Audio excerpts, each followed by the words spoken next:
என் தங்கப்பிள்ளையே, சரியாக இந்த செவ்வாய் கிழமையினுடைய இரவில் இந்த வராகியானவள் உன் கண்களில் பட்டிருக்கின்றேன்.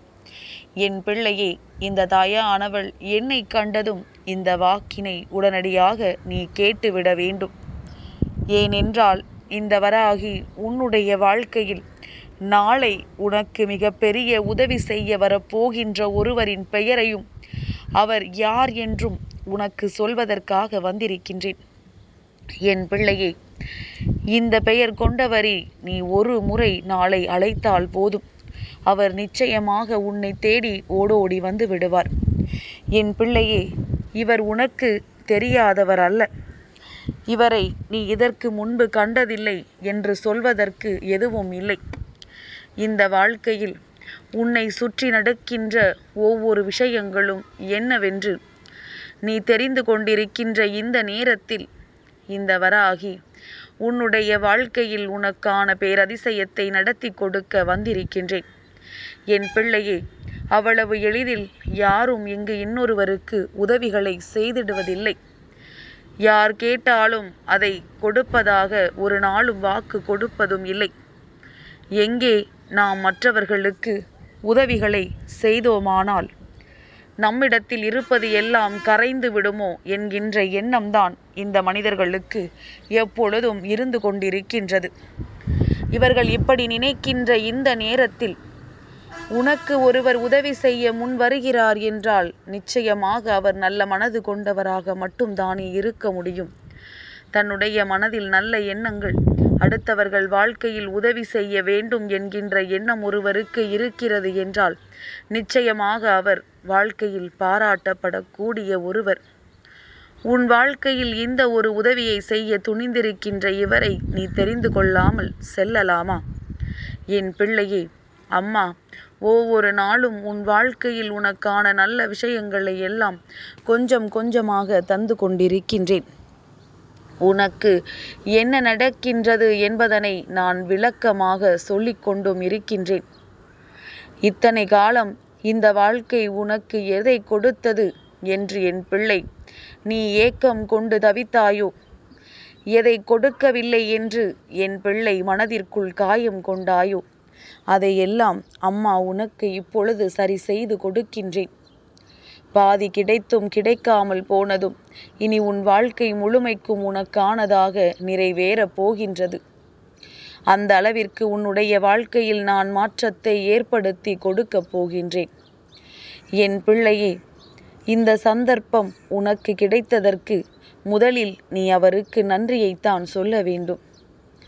இந்த வாழ்க்கையில் நீ நினைத்தது நடக்கின்றதோ இல்லையோ, நீ ஆசைப்பட்டது கிடைக்கின்றதோ இல்லையோ, ஒருவர் உனக்கு உதவி செய்கிறேன், நான் உன்னோடு இருக்கிறேன் என்று சொல்கிறார் என்றாலே அவரோடு எப்பொழுதும் நீ நல்லிணக்கமான உறவில் இருந்து கொண்டிருக்க வேண்டும். ஏனென்றால் இது போன்ற நட்புகள் கிடைப்பது எல்லாம் இங்கு அத்தனை சாதாரணமான விஷயம் இல்லை. அவ்வளவு எளிதில் யாருக்கும் கிடைத்து விடுவதும் இல்லை. உனக்கு கிடைக்கிறது என்றால் அதை எந்த அளவிற்கு நீ பத்திரமாக பார்த்து கொள்ள வேண்டுமோ அந்த அளவிற்கு பத்திரமாக அதை நீ பார்த்து கொள்ளத்தானே வேண்டும். என் பிள்ளையே, சந்தர்ப்பமும் சூழ்நிலையும் இன்று உன்வசமாக இருக்கின்றது. அதனால்தான் உன் தாய் உனக்கு இந்த நல்ல செய்தியை கொண்டு ஓடோடி வந்திருக்கின்றேன். நாளைய விடியலில் இவர் உனக்கு நல்ல ஆசிகளை வழங்குவார். ஆனால் நாளைய இரவு நேரத்தில்தான் அவர் உனக்கு உதவிகளை செய்வார். என் பிள்ளையே, அப்படி யார்தான் வரப்போகின்றார்? இரவு நேரத்தில் உன்னை தேடி வந்து இவர் உதவி செய்வார் என்றால் இவரின் பெயர் என்னவாக இருக்க முடியும்? என் பிள்ளையே, நீ நினைப்பது 100க்கு 100 சரிதான். நாளை சந்திர தரிசனம், சந்திர பகவானை வழிபட வேண்டிய நாள். நாளை 3ஆம் பிறை சந்திர தரிசனத்தில் அவரினுடைய ஆசிகளை நீ பெற்றுவிட்டால் இனி இந்த வாழ்க்கையில் நீ நினைத்தது எல்லாமும் உன் கைகளில் வந்து சேர்ந்துவிடும். ஆனால் உண்மை என்ன தெரியுமா? அவ்வளவு எளிதாக யாராலும் ஆசிகளை பெற்றுவிட முடியாது என்பதுதான் உண்மை. எல்லோருக்கும் ஏதாவது ஒரு வகையில் கஷ்டங்கள் இருந்து கொண்டே இருக்கும். தெய்வத்திடம் முறையிடும் பொழுது உடனடியாக அது நிறைவேறி விடாது.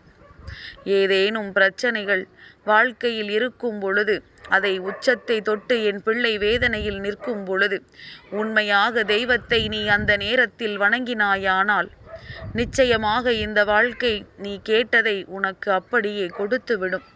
நீ வணங்குகின்ற தெய்வம் நீ கேட்ட விஷயத்தை அப்படியே உன் வாழ்க்கையாக்கி கொடுத்துவிடும்.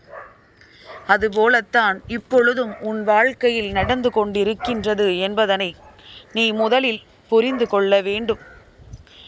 இந்த வாழ்க்கை இதற்கு மேலும் எதையெல்லாம் கொடுக்கும், எதையெல்லாம் கொடுக்காது என்று நினைப்பதை நிறுத்திவிட்டு, இதுநாள் வரையிலும் உனக்கு கிடைத்திருக்கின்ற விஷயங்கள் எல்லாமும் உன்னுடைய சந்தோஷத்தை உனக்கு முழுமையாக கொடுத்திருக்கின்றது என்று நினைத்து மனமகிழ்ச்சியோடு நீ இருக்க வேண்டும். என் பிள்ளையே, ஒரு நாள் 2 நாள் நடக்கவில்லை என்றால் அதற்காக துவண்டு போகாதே. உனக்கு அதுதான் விதி எனும் பொழுது அது நிச்சயமாக உன்னை வந்து சேராமல் வேறு எங்கும் சென்று விடாது என்பதனை நீ புரிந்து கொள்ள வேண்டும். என் பிள்ளை, இந்த வாழ்க்கை தந்திருப்பது உனக்கான சந்தோஷம் என்றால் இந்த வராகி தரப்போவது உனக்கான பெருமகிழ்ச்சி. நாளை சந்திர தரிசனத்தில் சந்திர பகவானை ஓம் சந்திரமௌலீஸ்வராய நமக என்று நீ சொல்லிவிட்டால் போதும், மனம் குளிர்ந்து உன்னை தேடி அவர் ஓடோடி வந்து விடுவார். என் பிள்ளையே, நீ நினைக்கலாம், அம்மா, உடனடியாக நடக்கக்கூடிய ஒரு விஷயம், உடனடியாக எனக்கு கிடைக்கக்கூடிய ஒரு விஷயம், அப்படி நீ எனக்கு எதையாவது சொல்வாய் என்று பார்த்தால், நீ சந்திர பகவானை வழிபட்டால் நாளை அவர் உனக்கு உதவி செய்வார் என்று சொல்கின்றாயே, அவர் எப்பொழுது என் வேண்டுதலை கேட்டு எப்பொழுது எனக்கு உதவி செய்ய போகின்றார்? நான் எத்தனை காலம்தான் இதற்கு காத்திருக்க வேண்டும் என்று என் பிள்ளை நீ யோசிக்கின்றாயல்லவா? என் தங்கமே, நான் சொல்வதில் இருக்கின்ற உண்மை என்னவென்று நீ நிச்சயமாக தெரிந்து கொள்ள வேண்டும். அது என்ன தெரியுமா? என் குழந்தை, இந்த வாழ்க்கை நீ இத்தனை காலமும் தெய்வங்களை வணங்கி இருக்கின்றாயல்லவா? அதில் உனக்கு எதுவும் கிடைக்கவில்லை எனும் பொழுது உன்னுடைய வேண்டுதல்கள் எல்லாமும் உச்சத்தை தொடுகின்ற நேரம், இத்தனை காலமும் நீ வைத்த வேண்டுதலுக்கு இன்றொரு நாள் சந்திர பகவானிடம் உனக்கான ஆசிகள் கிடைக்க பெற்றுவிட்டால் வேண்டாம் என்றா இருக்கின்றது? எதிர்பாராத நேரத்தில் எதிர்பார்த்த ஒரு விஷயம் கைகளில் கொடுப்பதுதானே தெய்வத்தினுடைய தனித்தன்மை. அப்படியானால் உனக்கு அது கிடைக்கப் போகிறது என்றுதான் அம்மா சொல்கின்றேன். சந்திர தரிசனத்தை எத்தனை முறை என் பிள்ளை கண்டிருக்கின்றாய்? எத்தனை முறை சந்திர பகவானை நீ வழிபட்டிருக்கின்றாய்? அப்படியானால் என் குழந்தை, இந்த வாழ்க்கையில் நீ நினைத்ததையெல்லாம் அவரிடத்திலிருந்து உன்னுடைய வேண்டுதல்களின் உச்சத்தை தொட்டு நீ பெறப்போகிறாய் என்று அர்த்தம். அவரும் எத்தனை நாள்தான் உன் வேண்டுதலை கண்டு உனக்காக அந்த விஷயத்தை நடத்தி கொடுக்காமல் இருக்கப் போகின்றார்? ஏதாவது ஒரு காரணம் இருக்கும் அல்லவா? என் பிள்ளையை, அவர் ஒரு விஷயத்தை உனக்கு செய்யாமல் இருக்கிறார் என்றால் நிச்சயமாக ஏதாவது ஒரு காரணம் அதன் பின்னால் இருந்து உனக்கு கிடைக்க விடாமல் செய்து கொண்டிருக்கும். அந்த காரணம் தெரிந்துவிட்டால் நீயே சரி, பரவாயில்லை, எப்பொழுது கிடைக்கின்றதோ அப்பொழுது கிடைக்கட்டும் என்று விட்டு விடுவாய். இனிமேல் இந்த மனக்குழப்பத்திற்கு இடமே இல்லாமல் நீ ஆசைப்பட்டது எல்லாம் உன்னை வந்து சேரப்போகின்றது. பொதுவாகவே நாம் செய்கின்ற ஒரு மிகப்பெரிய தவறு என்ன தெரியுமா? தெய்வத்திடம் வேண்டுதல் வைக்கும் பொழுது அந்த ஒரு விஷயம், இந்த ஒரு விஷயம் என்று எல்லா விஷயத்தையும் ஒரே நேரத்தில் குழப்பி கேட்கின்றோம். பொதுவாக எல்லோருக்கும் ஒரு நம்பிக்கை உண்டு. அதாவது நட்சத்திரம் உருகி போவதை காணும் பொழுது சட்டென்று அந்த நேரத்தில் நம் மனதிற்குள் எதையாவது வேண்டிக் கொண்டால் அது நடக்கும் என்று எல்லோருக்கும் ஒரு நம்பிக்கை உண்டு. அந்த நம்பிக்கையை கொண்டு நீ அந்த நேரத்தில் பார்க்கும் பொழுது என்ன வேண்டுதலை வைப்பது என்றே தெரியாமல் எதையாவது மனதிற்குள் சொல்லிக் கொண்டிருப்பாய். அது உண்மைதானே? அதுபோலத்தான் நமக்கென்ற ஒரு வேண்டுதல் நம் மனதிற்குள் எப்பொழுதும் நிலையாக நிற்கும் பொழுது அது என்றும் மாறக்கூடாது.